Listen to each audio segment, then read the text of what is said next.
রাকি কিচেনে আপনাদের স্বাগত জানাই। আজকে চলে এসেছি একটা নতুন রেসিপি নিয়ে। আজকে করব ইলিশ মাছ দিয়ে ঝিঙে আলু বেগুন দিয়ে ঝোল। তো আমি এখানে ইলিশ মাছটা ভালোভাবে কেটে ধুয়ে রেখে দিয়েছি। তো আমি এখানে ঝিঙে কেটে নিয়েছি, এখানে আমি বেগুন কেটে নিয়েছি লম্বা লম্বা করে, আমি কাঁচা লঙ্কা কেটে নিয়েছি। আমি এটা পুরো কাঁচা লঙ্কা দিয়েই ঝোল করব, আদারওয়াইজ আর আমি গুঁড়ো লঙ্কা দেবো না। তো এখানে আমি আলু নিয়ে নিয়েছি। তো চলুন বন্ধুরা কড়াইটা বসিয়ে দিই। তো আমি এখানে কড়াইটা বসিয়ে নিয়েছি। তো আমি কড়াইয়ের মধ্যে আমি সর্ষের তেলে আজকে করব। তো সর্ষের তেলটা দিয়ে দেব। সর্ষের তেলটা দিয়ে দিলাম আমি। তো তেলটা গরম হয়ে একটু, তো মাছগুলোতে আমি হাফ চামচের মতো নুন আর হাফ চামচের মতো হলুদ গুঁড়ো দিয়ে মাখিয়ে নেব। তো দেখুন বন্ধুরা তেলটা ভালোভাবে গরম হয়ে গেছে, এবারে মাছগুলো ভেজে নেব।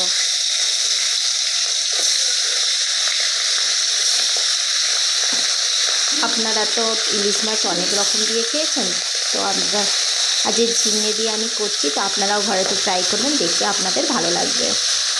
তো দেখুন বন্ধুরা আমি মাছ কটা ভালোভাবে ভেজে নিয়েছি, এবার মাছগুলো আমি তুলে নেব।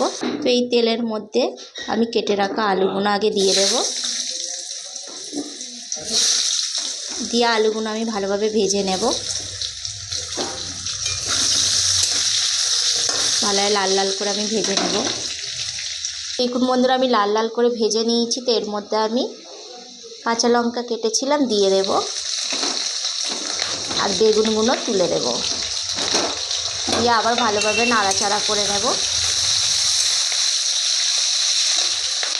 তো বেগুনগুলো দিয়ে আমি ভালোভাবে নাড়াচাড়া করে দিচ্ছি। এবারে কেটে রাখা ঝিঙেগুলো আমি তুলে দেবো, তুলে দিয়ে আবার ভালোভাবে আমি ঝিঙেগুলো ভেজে নেব একসাথে।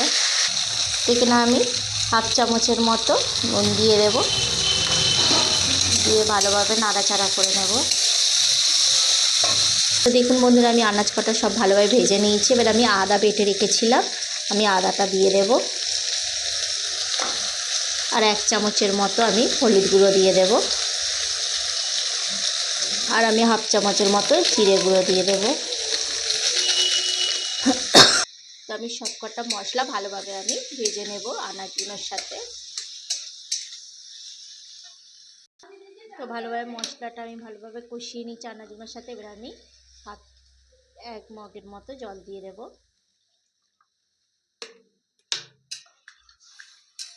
দিয়ে 10 মিনিটের মতো ঢাকা দিয়ে রেখে দেব। তো দেখুন বন্ধুরা ভালোভাবে ফুটে গেছে। এবার আমি ভেজে রাখা মাছগুলো তুলে দিলাম, দিয়ে আবার কিছুক্ষণের জন্য আমি রেখে দেব অল্প আছে। এই দেখুন বন্ধুরা ভালোভাবে ঝোলটা অনেকটা কমে গেছে, এবারে আমি ঝোলটাকে নামিয়ে নেব। এই দেখুন বন্ধুরা আমি নামিয়ে নিয়েছি, আর আমি কাঁচা লঙ্কা দিয়ে শুধু করেছি বলে ঝোলটা এরকম সাদা হয়েছে। আপনারা চাইলেন গুঁড়ো লঙ্কাও অ্যাড করতে পারেন। আর কেমন হলো আমাকে অবশ্যই কমেন্ট করে জানাবেন, আর একটা করে লাইক দিয়ে দেবেন, আর অবশ্যই শেয়ার করে দেবেন। টাটা বন্ধুরা।